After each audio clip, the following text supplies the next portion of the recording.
We are here tonight for a roundtable discussion, and these are issues that will affect coaches in the upcoming future as well.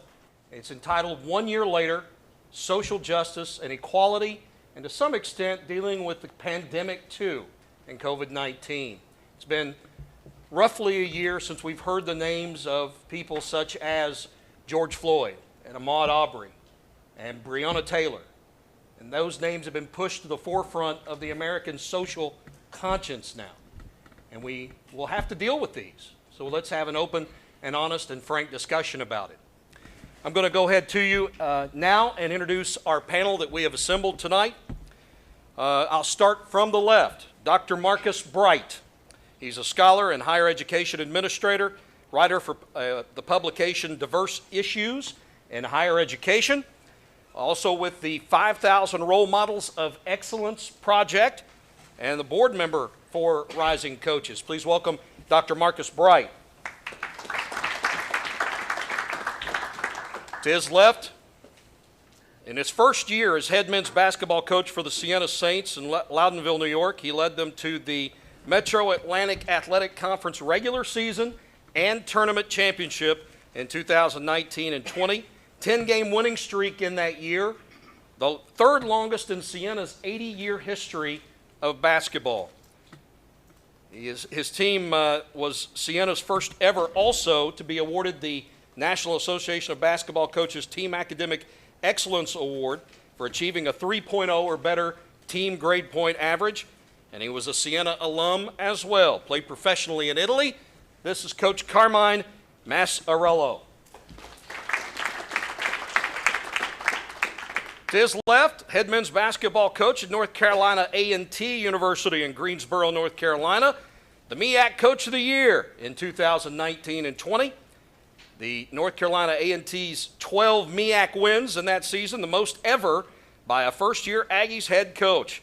He's been selected to the prestigious NCAA ACE program, highlighting some of the best men's and women's basketball coaches in the country. Please welcome Coach Willie Jones. To his left, the fifth president of Clark Atlanta University. Earned his Bachelor of Arts from the University of Louisville, Juris Doctor from Miles Law School, PhD in higher education from Jackson State University. He's received the NAACP Man of the Year Award and the Higher Education Leadership Foundation Lifetime Achievement Award. Dr. George T. French.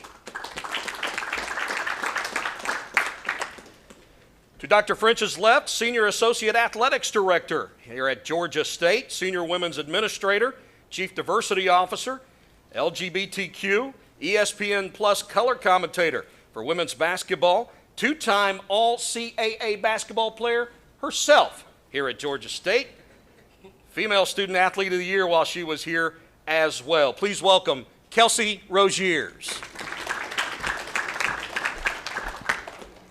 And to her left, head men's basketball coach at Voorhees College in Denmark, South Carolina, has built successful high school programs all across the southern United States, won Coach of the Year awards from such entities as the AJC, the Georgia Sports Writers Association. He's coached in the World Basketball Association and the ABA, coached a few NBA players. Please welcome Coach Cabral Huff. And the gentleman to my right is the executive director, as we mentioned a moment ago, for Diversity, Equity, and Inclusion Alliance for Rising Coaches. He has been a basketball coach at every level you can imagine and been successful at every one of those levels. He's now a college basketball analyst on the ESPN family of networks. I got pretty firsthand knowledge about how well he does his color analyst position. My friend, Coach Daryl Jacobs. Thank you, Jim, and thank you, panelists, for joining us this evening for this great and terrific discussion we're going to have. I want to welcome all the viewers watching via live stream and you in attendance today. Over the last 18 months, we have witnessed many social injustices in our society, the most significant one being the killing of George Floyd, as well as unprecedented virus in COVID-19, which showed the disparity in healthcare, economic resources, and opportunities. That not only affected the world of sports, but it also affected our labor force, our commerce, and our higher institution of education. This also brought to the forefront athletic organizations becoming better educated and more aware of social justice issues impacting the world of sports.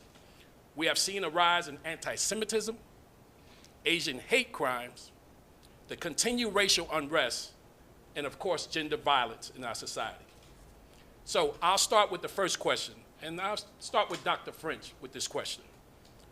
How did the George Floyd killing affect you personally?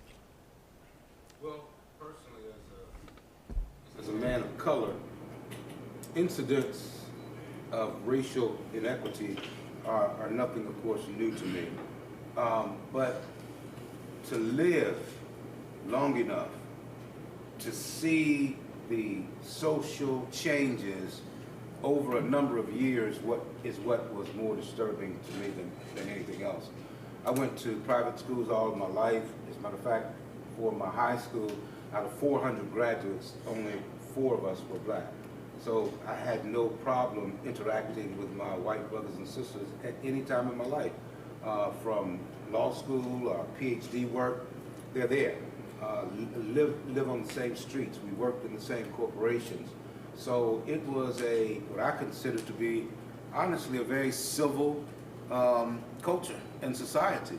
And I think some things raised their head and they've lifted their heads in the last few years. And it was something I just was not prepared for as an overall society. As individual incidents, you could always tell a white brother that's going to have a problem with a black brother, or a black brother that's going to have a problem with a white brother. That's going to happen in isolated incidents, always. That's going to happen. But the numbers that we saw were particularly disturbing to me. When you take the numbers of what occurred on January the 6th in our capital, any analyst, you all are analysts, you all are sports analysts and other types of analysts, any analyst on television told you that had those been Black Lives Matter, you would have had so many bodies dead in the street that you wouldn't have been able to deal with it. But because those were not Black Lives Matter, we saw the injustice. And that was a huge injustice, not on the country club level of Birmingham or Atlanta, but on the level of the Pentagon not being able to respond to the Capitol being under siege because the right individuals did not pick up the phone because of political ideologies. Those are the things that really hurt me, that were the remnants of George Floyd. The actual case itself, the incident itself, it's not anything that's new. What's new is technology. What's new is telephones and everyone having them. If we would think in our minds that this is something that's new in our country, we're wrong. It's just caught on tape now and camera because of technology. Kelcey, Roegiers, I'd like for you to address the same question. Being an officer for diversity within your system, how did the killing personally affect you? So it really put me in a place of reflection. So I'm married to an African-American woman. I have biracial kids. My brother-in-law is 6'10", has been pulled over for no reason except for the color of his skin. And so this really goes back for me, Trayvon Martin, I think 2014, right? You know, and you can make a list. Months before that, the Breonna Taylor, the Ahmaud Arbery, just down in Brunswick, Georgia. Folks, that's the Wild Wild West, what we saw with Ahmaud Arbery. So when George Floyd happened, I really had to pause myself and reflect on my privileges as a white woman. Because when I walk down the street, nobody knows that I'm married to an African-American woman. Nobody knows that I'm not racist. They look at me as a white woman, and I have privileges that come with that. So it really took me to a place of reflection and how I can continue to make change. I'm educated daily in my household. I have an ongoing note list in my cell phone. George the Bull, Antebellum. I mean, the list goes on and on of things that I needed to do my research on. And I live with somebody that's African American every day, and I still had to educate myself. I don't have all the answers. I'm part of panels like this to learn and educate myself, so I can help educate our student athletes as well. So it really was a time of reflection for me and what my white privilege really enabled me. Dr. Marcus Bright, how did it affect you? Well, I think that it made me think even more about the role of sports in America and the role that it could play in addressing social inequities. And, it really brought even more meaning to the work I do. I taught at 5 universities, but I left last one, UMass, to go and run a dropout prevention and mentorship program called the 5,000 Role Models. We have 8,000 boys of color in Miami. But I thought athletics is just so pivotal. And I've written a lot about it. I call it the athletic lottery. Those that get to play for you all, and especially in any level of college, there are lottery winners if you look at the numbers. Not to discount their hard work, but just the small percentage of people, and it's even smaller now with the different rule changes. But you have so many, particularly boys of color, who aspire to play college or play professional sports, and sometimes the mass media marketing of a few lottery winners can mask the overall conditions, the overall predicament of community, particularly communities of color. And you see that, one of the life-changing moments for me, when I was at FIU, I was over academics. Y'all know how y'all had a student-athlete academic center for football and basketball, and so many of the kids, there's a famous high school down there called Miami Northwestern, produces like the most NFL players, and Teddy Bridgewater and Amari Cooper, and you name it. But it's in an area called Liberty City, and there's just an area called Overtown. I mean, you all are familiar with these communities, but we'll project a few lottery winners and just ignore the conditions of the masses of the communities, right? But you all as coaches have so much potential because you all have the heroes of those communities, and you have an opportunity to invest in them and to build their capacity. And they don't have to be policy experts, but they can be conveners. You can be, if the Alabama had any issue in the state of Alabama that you want to address, you can. I don't want to pick out anybody, but you can use your convening power to bring people to the table to address issues in the communities where you get your players, right? Because they're heroes and they have a short window. And so I've just, the guy said, burn the boats. I think I've done that a lot of times, and I'm still burning boats. Adam called me, I actually wrote an article saying why the NCAA players should boycott the NCAA tournament until they get the name, image, and likeness passed. And yes, it's going to upset the status quo. It's going to be a lot of additional work. We don't know how it's going to be implemented. It's the Wild West out there right now, but the bottom line is it's the right thing to do. Because for generations, there's been a transactional relationship where players are getting scholarships and books, yes, but then they come back to communities that are economically marginalized, that are mass incarcerated. There are more black men incarcerated in America, over 700,000, than women all across the world. That blew my mind. Women all across the world, over 4 billion women, there are more black men incarcerated in America. So what's going to happen? So the question that we ask ourselves is, when we take off the basketball jersey, when the ball stops bouncing, and you have to go back to the community, what impact have we made? And sports is a tremendous vehicle because of its positionality in our communities and in America to make that kind of change and to be a catalyst for the change that we need to see. I'm going to move to a new question. This one, I'll start with Coach Maciariello. Coach, how was your institution? And basically, you can go in a direction of your area, the basketball team, athletics, however you would like to approach this, but how was your institution affected by these social justice issues and to some extent the COVID-19 pandemic?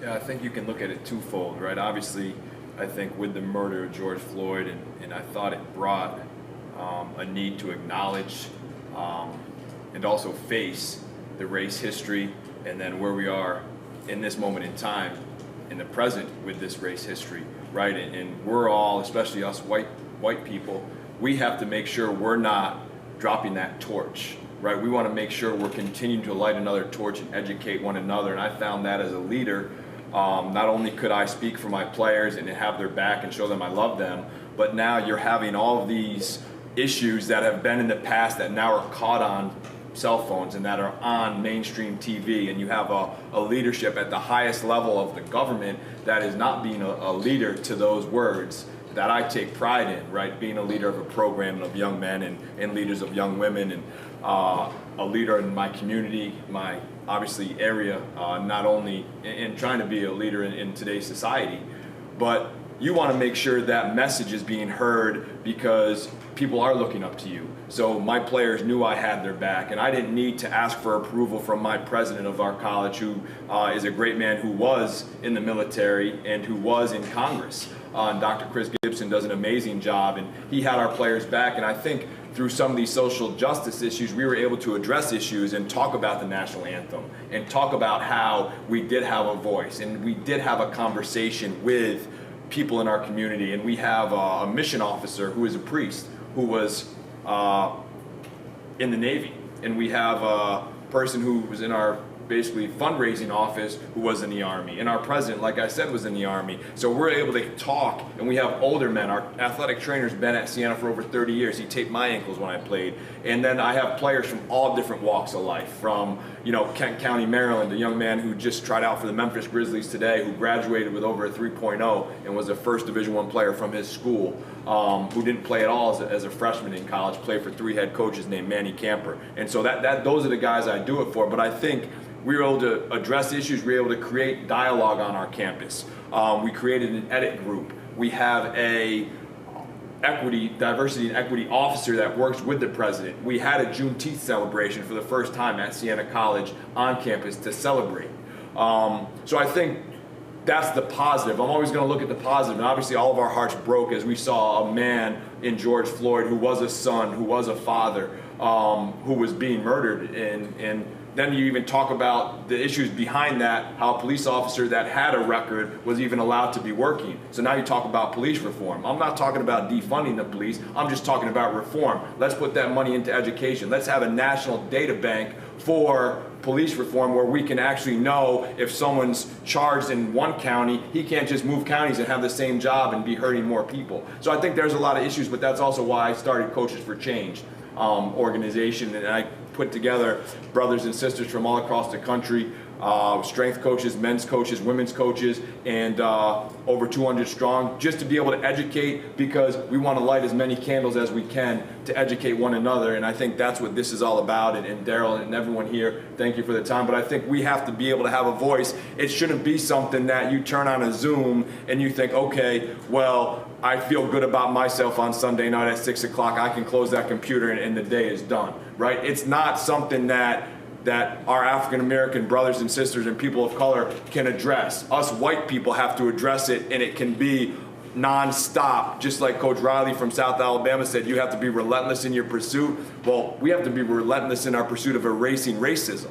It can't just stop. We can't just say, okay, I'm done for today. It has to be how you live your life every single day. And that's the passion I have for this, let alone all my people and my coaches and my friends and my family. Because if you don't have that passion for trying to get rid of something that's basically plagued our country since the beginning. I mean, you look at our founding fathers and you look at the Declaration of Independence, this country was founded on slavery. So let's at least be able to look at it, acknowledge it, address where we are now, and then be able to move forward. But you can't just talk about it and think something's going to happen.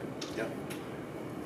Coach Maciariello, that's why I got you on that, man. Thank you for your transparency as well. Coach Jones, how was your institution or your area impacted by both the social injustices and COVID-19? Thank you, Coach. Again, I appreciate being here, having an opportunity to speak on this.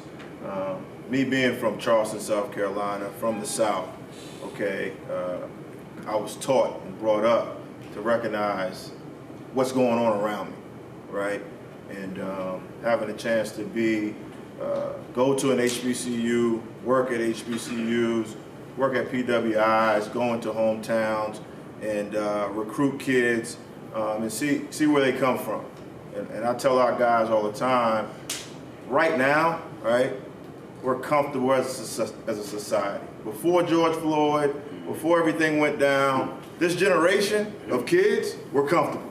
I don't think they had a translation between how short of a time span it was before segregation ended. Like, they're just living life like everything's good. I'm friends with white kids, I'm friends with Chinese kids, we're friends.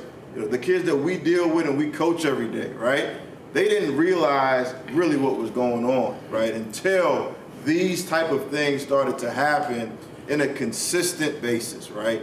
CNN blowing it up, they're seeing it on social media, right?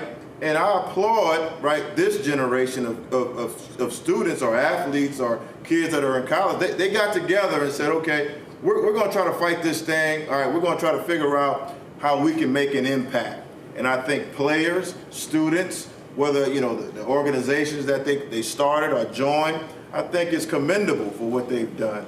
Now, being at A&T was a strong part of the civil rights movement, the Greensboro Four. So when you come to A&T, all right, when you come to an HBCU, right, you're living that life every day. Those kids on those campuses, all right, they're there living that black heritage, trying to figure out how they can impact and be somebody that reaches a level of impact in the community. And so in terms of our campus, our guys, that's something we deal with all the time. It wasn't a big adjustment in terms of what our guys, are dealing with or seeing every day. It was more like, yo, this is happening. This is happening right now. So when I go talk to them, I'm saying, listen, all right, you got to be careful with the decisions you make, all right? And my biggest thing was, listen, you're here for 4 years, 3 years, whatever it is. You're getting a degree, you're playing basketball, all right? You got to use this leadership training, because that's what I call it. I call it leadership training. It's not too much difference between what we're doing with basketball players and what they're doing in the military. It's leadership training. So when you're done bouncing that basketball, you need to be able to go back into your community and help somebody else figure out what this thing life is about, right? And so that's what I talk to my guys about. And I think at A&T and other HBCUs, I think that's just our curriculum. That's what we're dealing with, and we're trying to help these kids figure this thing out to go into the real world. Coach Cabral, Huff, your thoughts, your institution, your area, how were you all affected with these issues? First, I want to thank everybody for being here, being on the panel. I'm going to agree with Coach Jones and Coach Carmen. I think it all started with dialogue. Like, things have been going on for so long that we were masking. Like, it wasn't just the young people, Coach Jones. It was everyone. I can include myself. We were okay. We were okay with how we were living. I called it we were living high on the hog. We thought we were past this era in the United States. And to see the murder of George Floyd, it hit home. And it hit home for everyone right in our face. And though it had been going on, it was the first time a lot of people were able to see it firsthand. Like you said, CNN, Fox News, wherever, you saw it right in your face. And what that did for me as a new coach at a new institution, Voorhees College at HBCU, founded by a young woman who tried to found this school numerous times that was burned down by white Americans every time she tried to found it, until she was able to found it in Denmark, South Carolina.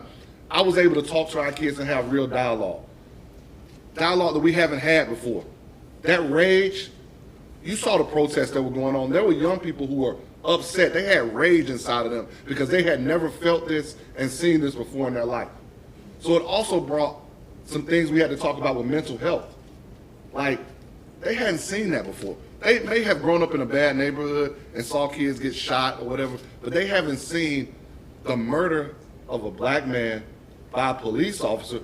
Well, a lot of times, athletes or African Americans growing up don't acknowledge them and their power, their enforcement, because of various reasons, and to see that this world is different and how are we going to change it.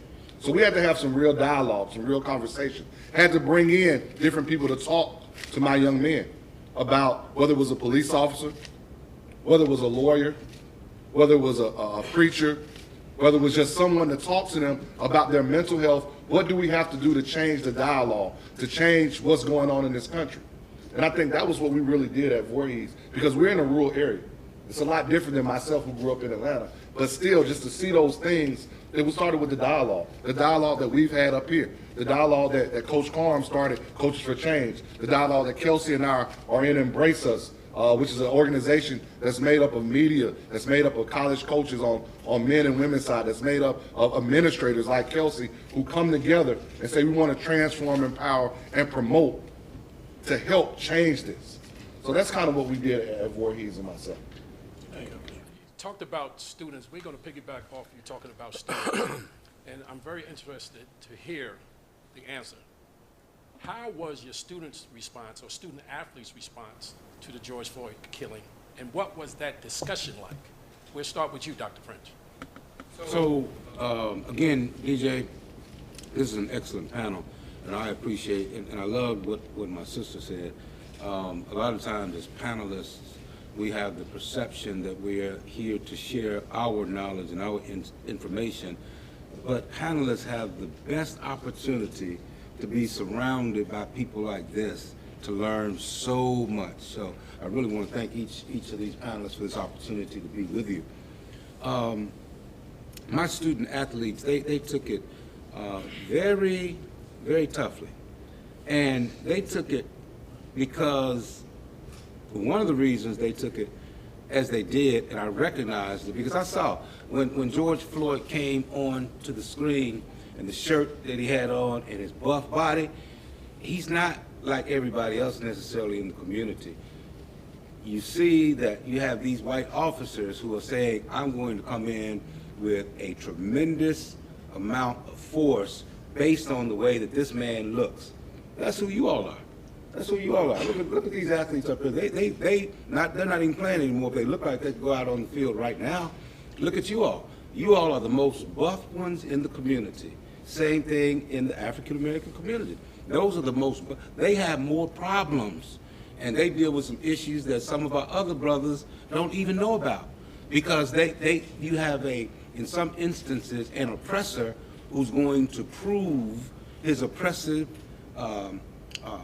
tendencies and the fact that he can overtake you because he sees how tall you are as an athlete or how big you are as a football player. So he's going to come in even tougher than the guy who's 5 feet tall and 100 pounds. They might say, that's not even a time.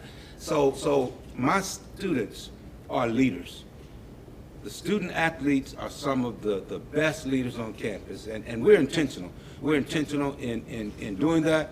I was president of Miles College in Birmingham for 15 years. The college, at one point, we had major discipline problems, major social problems when people got into groups on campus, fights and all of that. And I brought in more and more police officers, more and more security. And then I looked at my alma mater model, which is the University of Louisville, and I went and got the football team.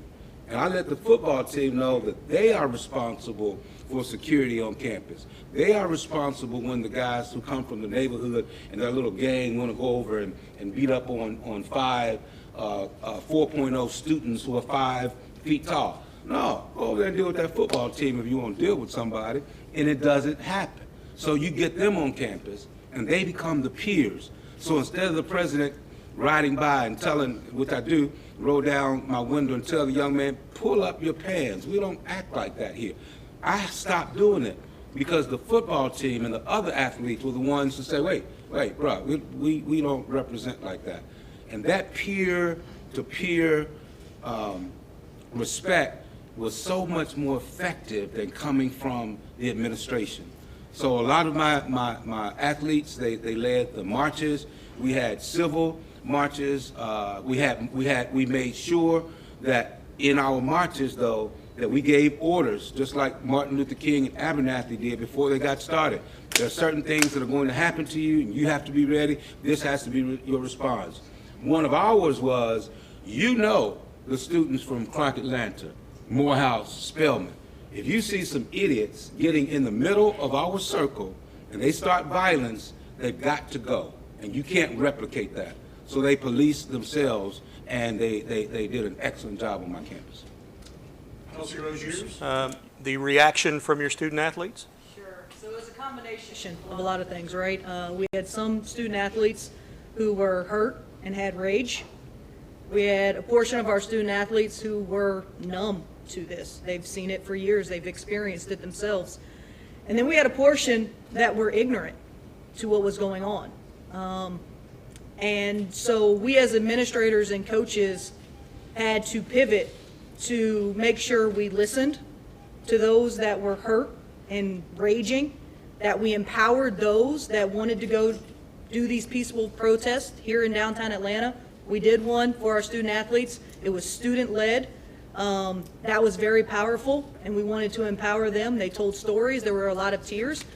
And then the education piece, which is huge and has to be ongoing, right? For those student athletes who are ignorant to maybe they have white privilege or are predominantly white teams that don't get to experience their brothers or sisters' experiences in the locker room. They don't have these conversations in the locker rooms. The sport in general, you're surrounded by a bunch of white people for your entire life.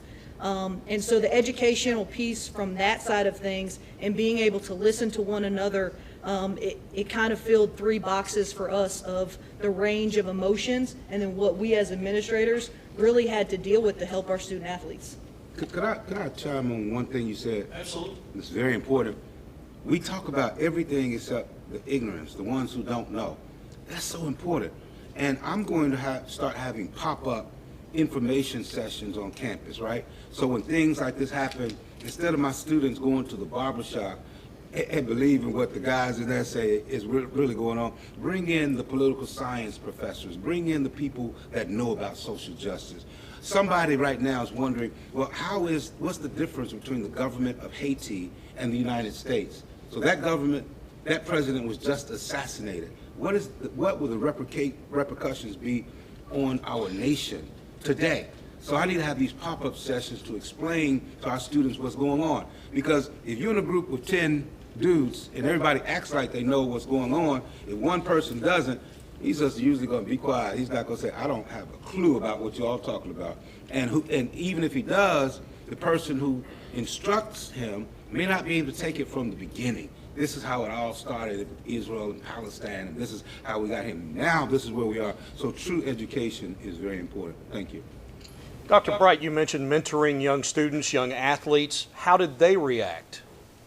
I tell you, I have to applaud the courageousness of the young people and their willingness. They're a lot more willing than adults to speak out a lot of times, and some of it's understandable. You know, adults have more bills and responsibilities and this, but you know, there are some battles that aren't worth fighting even if you win, but there are some that you have to fight even if you lose. And I think the key is having the courage to stand for something.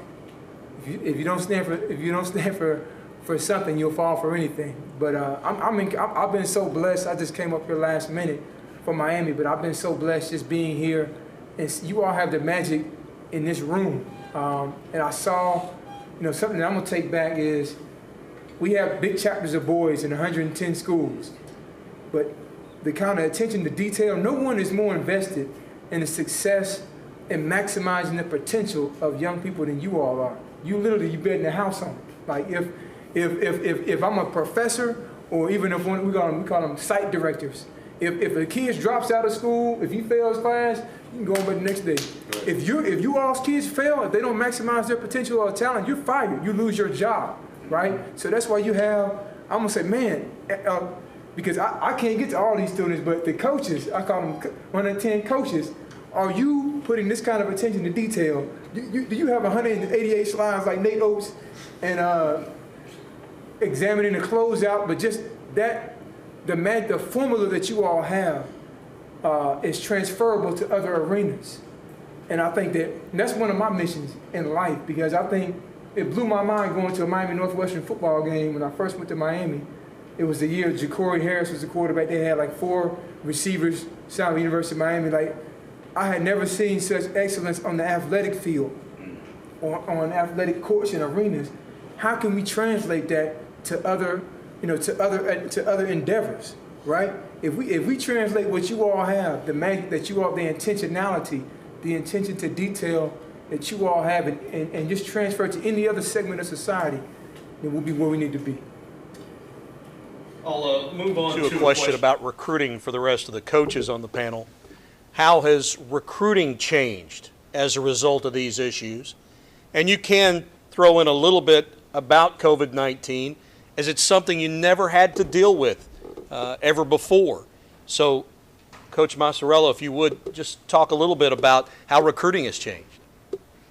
Yeah, I think it's the ability to get someone on a Zoom and show that you can kind of basically recruit anywhere.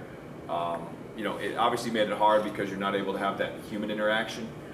You can't hug or touch or look somebody in the eyes and see their body language through a square on the computer. So obviously, you hope you don't make any mistakes. I signed 9 new guys. Luckily, I'd known some of them.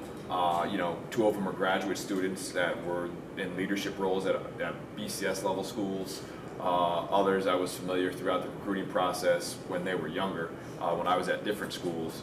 But I think the one thing that we found out, regardless if it's recruiting or just working with one another, is the need for that human interaction.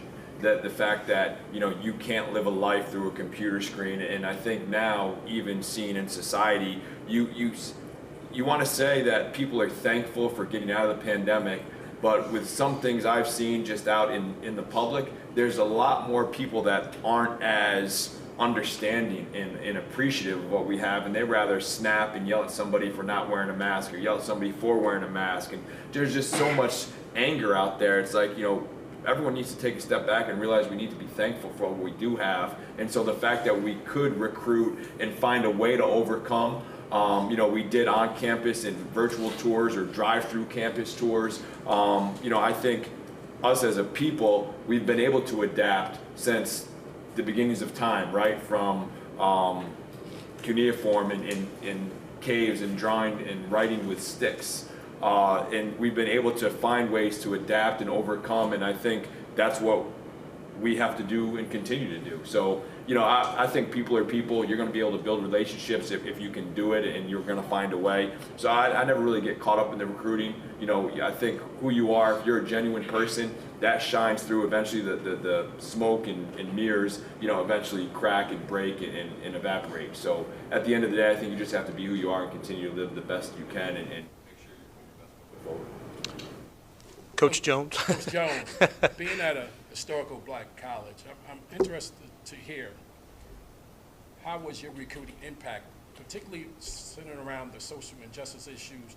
A lot of the African-American male athletes seem to be gravitating towards more attending HBCUs. And also talk a little bit how did the COVID, and what procedures did you guys put in place as far as dealing with COVID?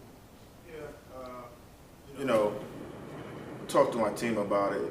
This thing was 2 periods. Like what we went through last spring, it was 2 separate big issues going on. And, we stopped the season. I was an interim coach during the pandemic, playing the best basketball. And the season stops immediately. But we had a lot of momentum.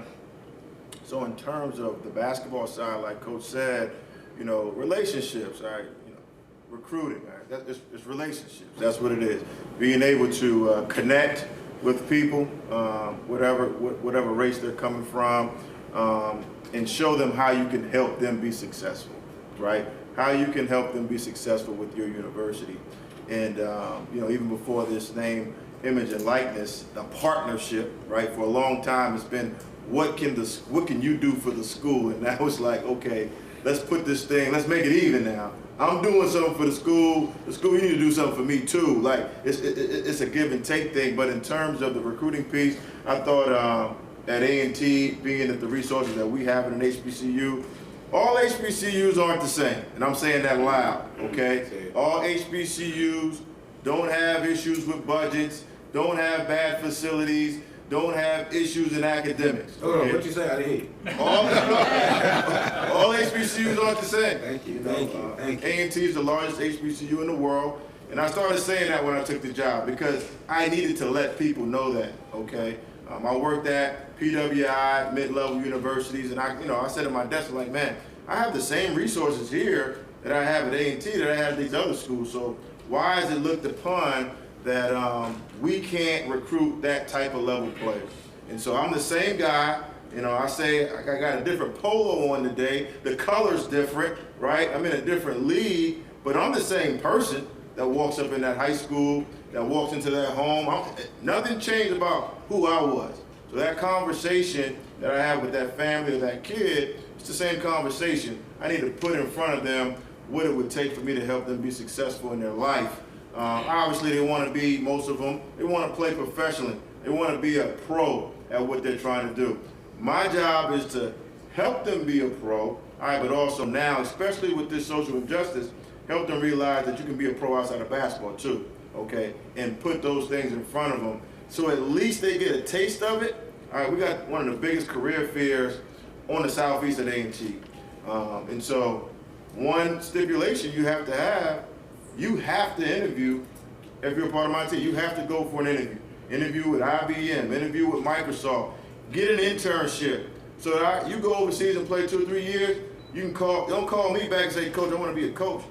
You can be more than a coach. You don't just have to be a basketball coach. That relationship that you got in that internship, now you can have a job. We can make 6 figures, okay? You can do something bigger than just say, have to be a basketball coach. If you want to be a basketball coach, a lot of our guys don't understand what we do. You know, a lot of times they know we get out on the court and we help them, we're there academically for them, but they don't know the grind. So we learn what their grind is in 4 years, and we're like, I don't know if this guy, man, I don't know if he can be a coach. You know, his grind might not be strong enough. But going back to what you said in terms of the social injustice piece, so we're dealing with COVID, and then out of nowhere we get slapped in the face with the social injustice.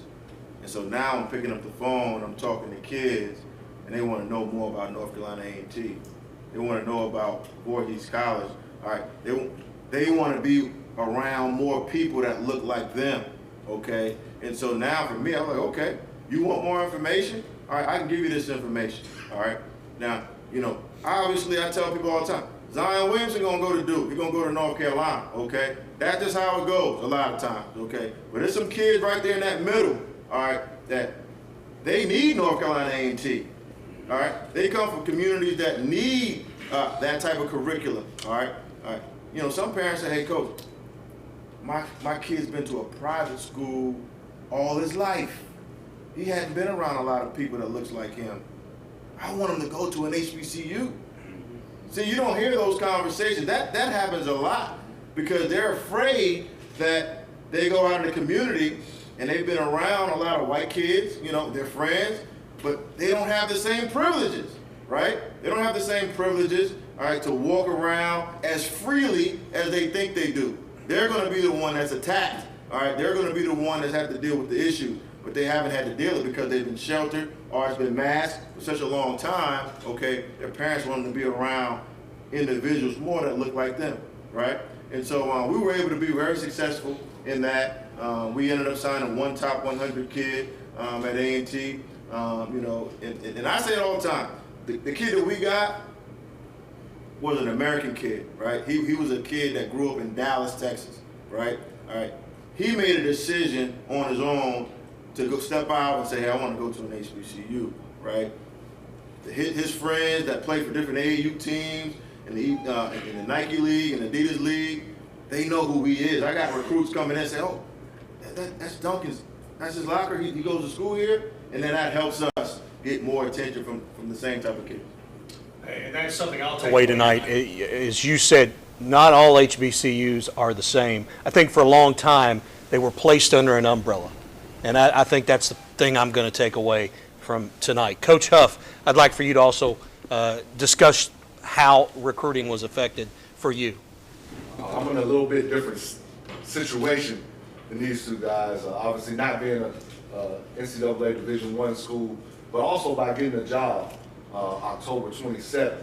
So in the midst of a pandemic, not being able to get our guys on campus or even play a game until January.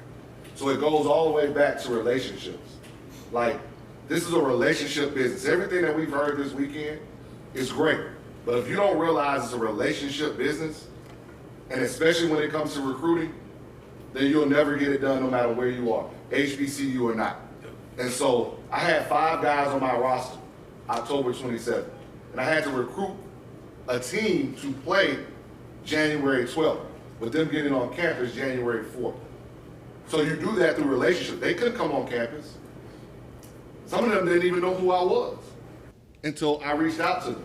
So you got to build that relationship, whether it was through a player that you already knew, whether it was through a coach you already knew, whether it was through a family that you already knew. We actually got a kid all the way from Texas because just like Coach Jones said, they wanted to go to an HBCU.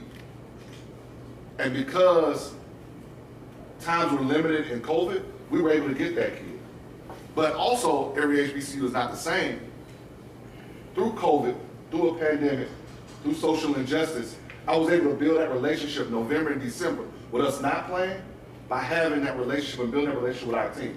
Started with the 5 guys we had on the team via Zoom, because they're not on campus, talking no basketball. We're talking about life, we're talking about social injustice, we're talking about the pandemic, we're talking about mental health. And during those times, as we kept adding players to our roster, I had one young man, he's gonna be a senior this year, 21 years old, that after we got off of Zoom, he said, "Coaches, can I stay on and talk to you guys?" He had never had a man tell him he loved him. And I had never coached any of these guys yet. But because of who I am and the relationships I have, I was telling those guys I loved them because I meant it. I knew what they were going through mentally. I knew what they were going through physically. Because you don't understand what it means for some of these people to have to stay home and not be on the college campus. They want to be on college campuses. Because sometimes that's where those guys get to eat. That's where they interact with their teammates. And for him to say that, and then for another guy to say he had lost 5 family members throughout COVID and hadn't told anybody on the team. Those were the things that I told those guys at that particular point that was going to help us win games down the road. And I remember he says, "Well, how's that going to help, Coach? That's not basketball." And I had to let them know that being a teammate, playing for the brother next to you, understanding the brother next to you is going to help you win games down the road. So when we talk about what we had to do recruiting-wise, we had to just get it out of the mud and go build relationships and do everything that we had to do. And on the flip side of that, like every HBCU is not the same, we were able to do some things at our college that probably was unprecedented during the pandemic. We were able to renovate our dorms, we were able to build a new weight room, build a new scoreboard. And it's funny because if COVID had not gone on, you're not going to want to say what could the positives be around COVID. We're not able to get that done if we got a bunch of kids on campus. And that changed the aspect of our campus. So when those returners come back, wow, things are different. Dividends in the end. Exactly. Absolutely. This next question, I'll start with Dr. French with this question.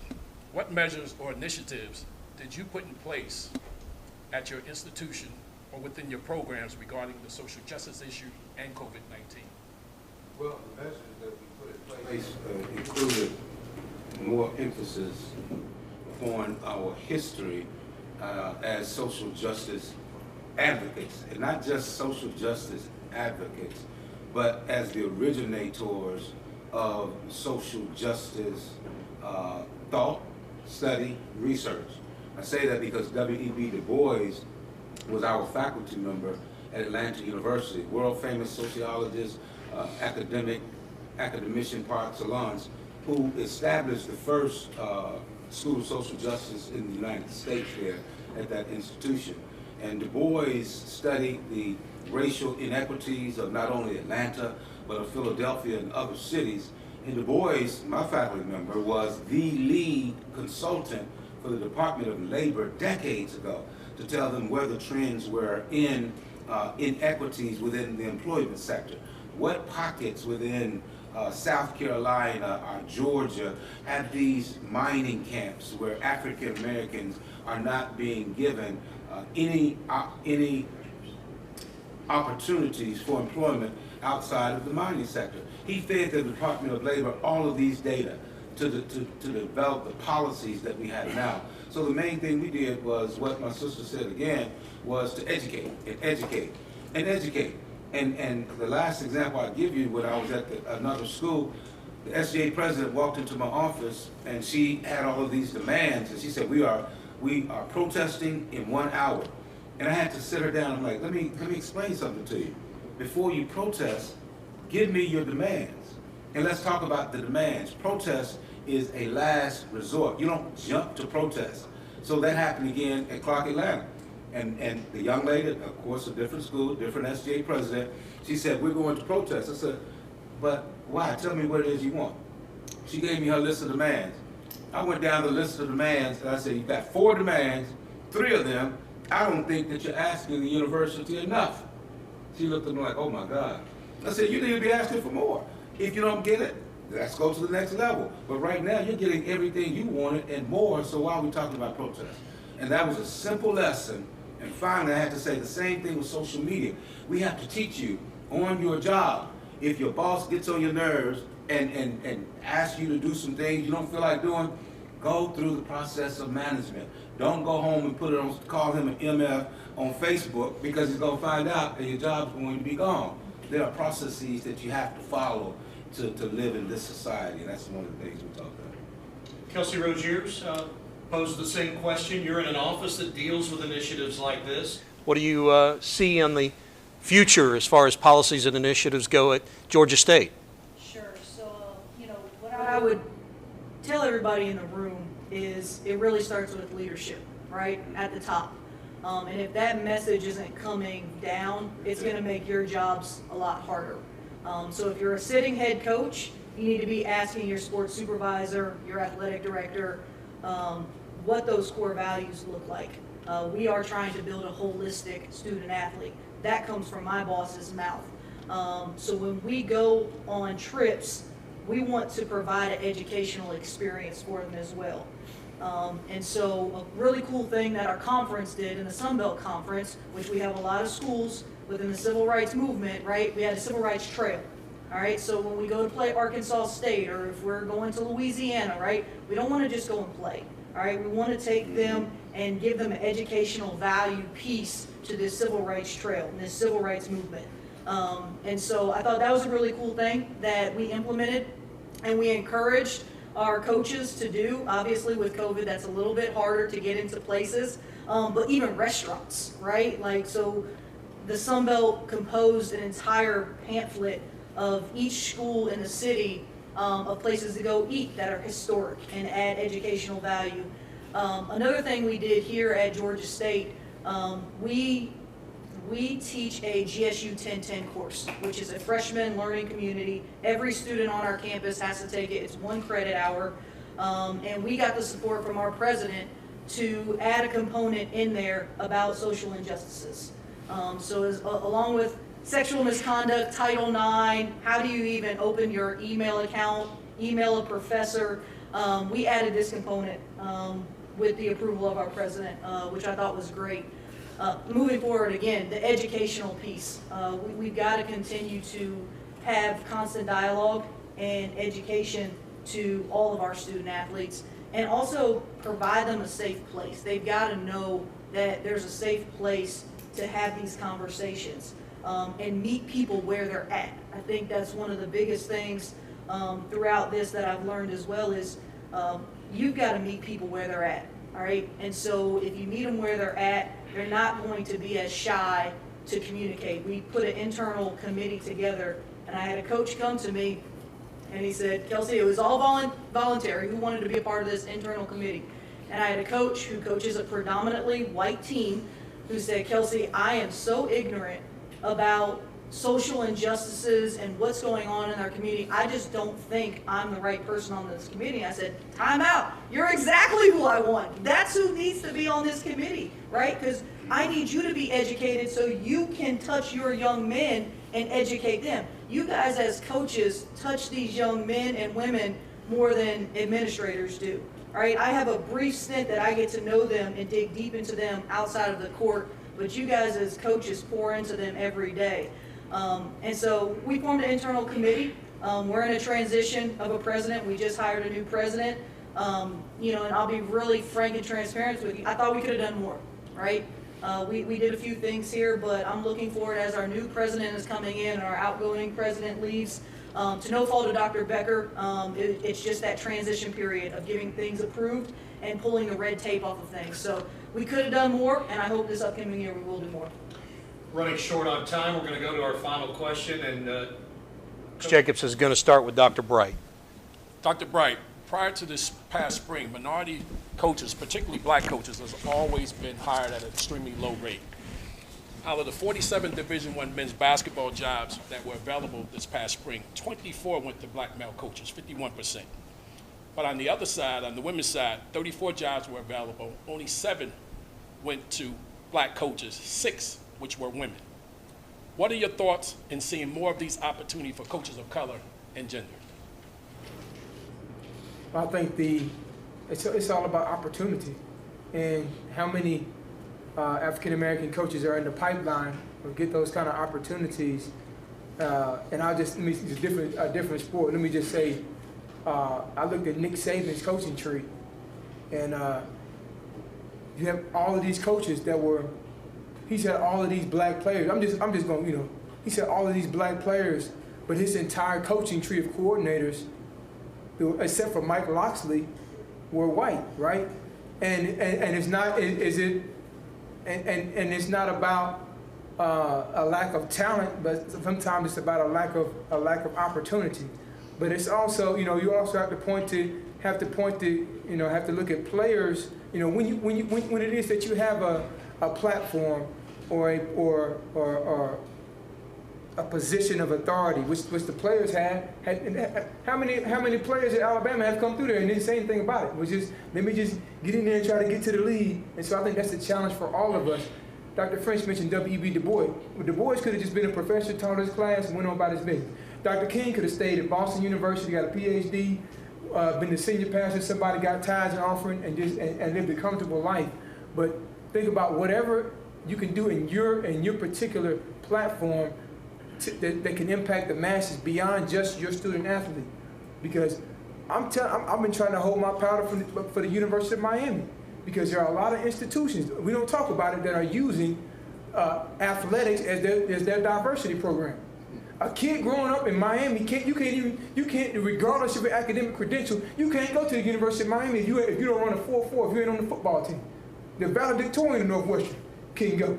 He got in, but you can't pay for it. So you got 85 football scholarships that brothers can have, but we can't get one academic scholarship, right? So if you see things, little things like that you can even, it may not have to be a protest. It may just be a conversation. It may just, you know, when you're recruiting, you know, I noticed that, you know, we don't have this and this and this. It may just be a conversation with a different department and utilizing the leverage that you have or the platform that you have to be courageous behind the scenes. A lot of times it's about being courageous behind the scenes and opening up doors. I think that the doors that we open for other people are related to the doors that get open for us. And if we have the courage and conviction to look outside of just the players that we're focusing on, and understand the enormous platform that sports has, enormous platform that sports has. If you're in your high school or if you're in your college or university, how can I utilize this to open up opportunities for the masses of people, even if they don't look like me, even if they're not on my team? Coach Maciariello, Dr. Bright talked about coaching tree. I really want you to share your coaching tree and how you got to where you were, and talk about what you would like to see in terms of those opportunities, those numbers being as low as they are. I think these guys would be interested in that. Absolutely.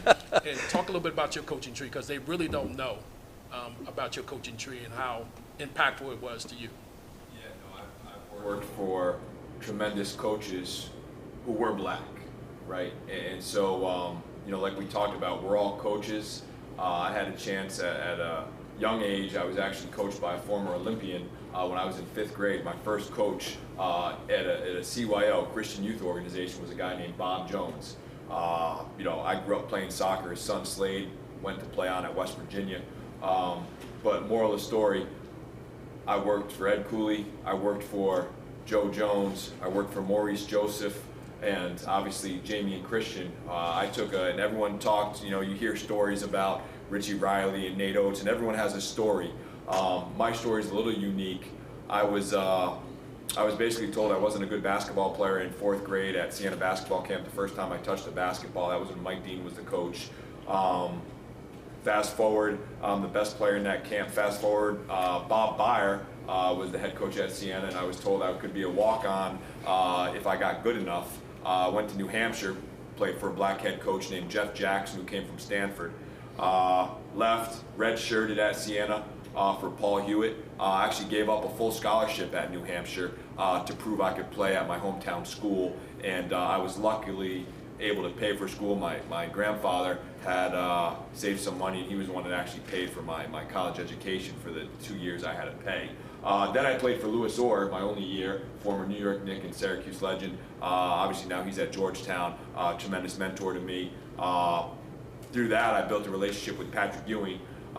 You know, he returns my text messages faster than my assistants, and he's in the Hall of Fame. So that talks to the character of Coach Ewing. But you know, I took a $20,000 pay cut to leave George Washington and to come work for Jamie and Christian at Siena because it was my alma mater. And you know, I got to learn from him. And like everyone talks about, right? You want to learn. It's never going to be about the money.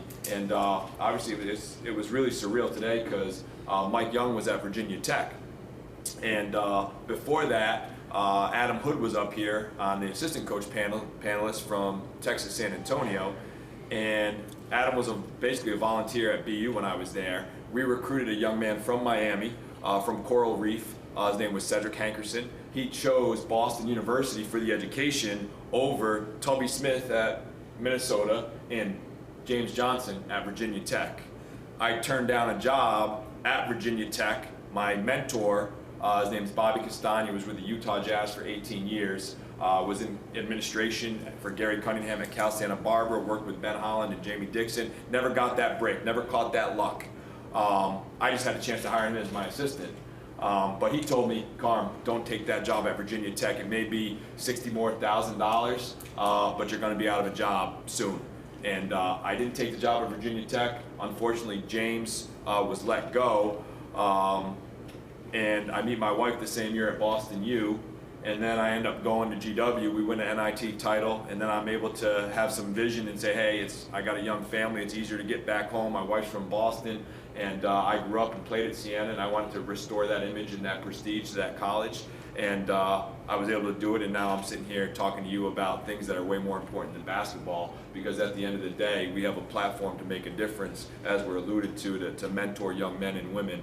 And I think we're doing ourselves all a disservice if we don't take that microphone and take that podium and actually draw attention to certain things within the business of college athletics. You know, now everyone wants to look at the transfer portal, and I'm not going to even talk about that, but hey, I don't have enough time or energy to keep 13 players happy. So maybe college basketball coaches can get together and we can go to communities where people need education, and we can bring in our 13th scholarship is always going to be somebody that maybe can't get into University of Miami or can't afford it. Well, maybe I can have a full scholarship where I'm only using 12, but now I can have a person on scholarship that wants to get into college athletics or be a manager or be a statistician or be an advanced scout.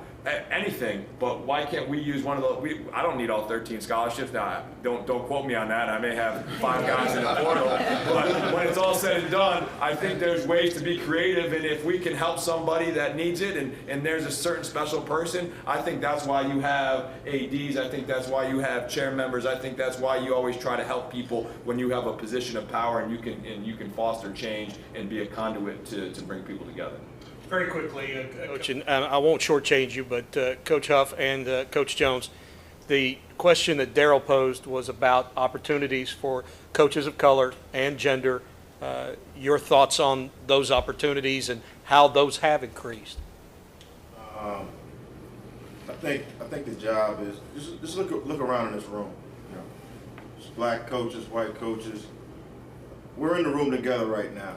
You guys are putting in the work. All right. Trying to get better. Right? I think it's the media that needs to stop trying to separate talent.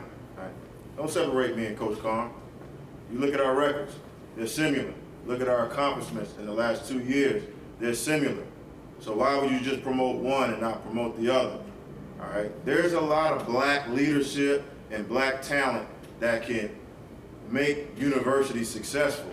But for such a long time, all right, we haven't been able to get into those rooms.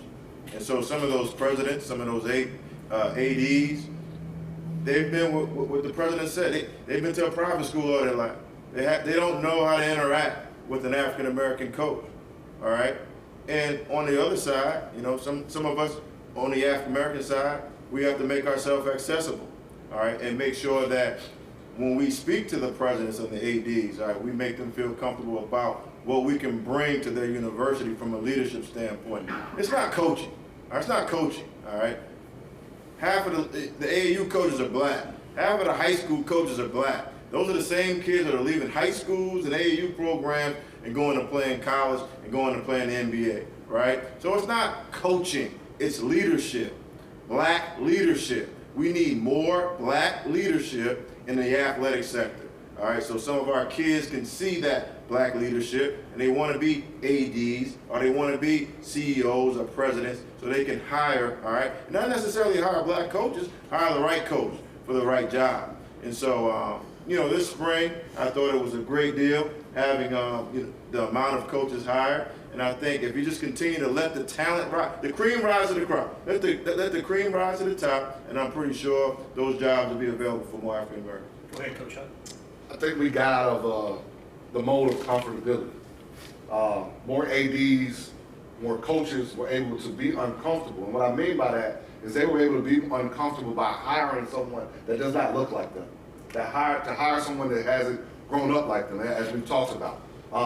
But it kind of goes back to what Dr. Bright said, and we talked about players playing at certain places. A lot of times that's why African Americans get jobs.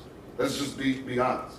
We get into this profession a lot of times, a lot of them, because they had a golden ticket by playing at a certain level. And it's so much harder for others to get into those roles, if we were really being honest, because we can't go to graduate school and take out a bunch of loans. We don't have grandparents that can fund us to not have a job and work for free for 5 years. And so we get stuck in certain positions and we don't get the opportunity. You know, Coach was here from Yazoo City, Columbus in Mississippi.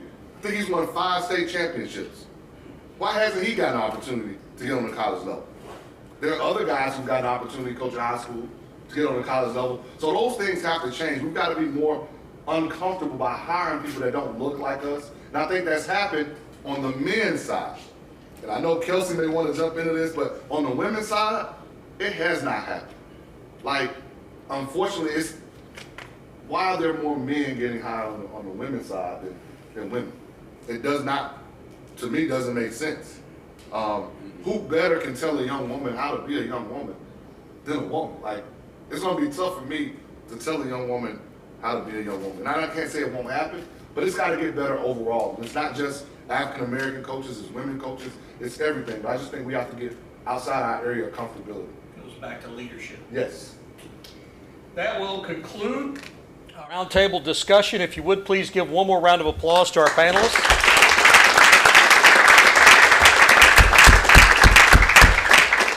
And I'm going to turn things back over to those here. I believe there is a cocktail hour that they're going to be sharing with you. Adam, I'm going to turn it back over to the CEO, Adam, and let him close things down. Thank you so very much. Appreciate you. Thank you, guys. Thanks to our panelists. You guys. We'll get a picture for sure. We've got a photographer that got a picture of the whole panel, so I'll make sure I send it to you guys. Yeah. Thank you guys very much. That was amazing. I want to see it in the And thank you, Daryl and Jim, for moderating. Thank you.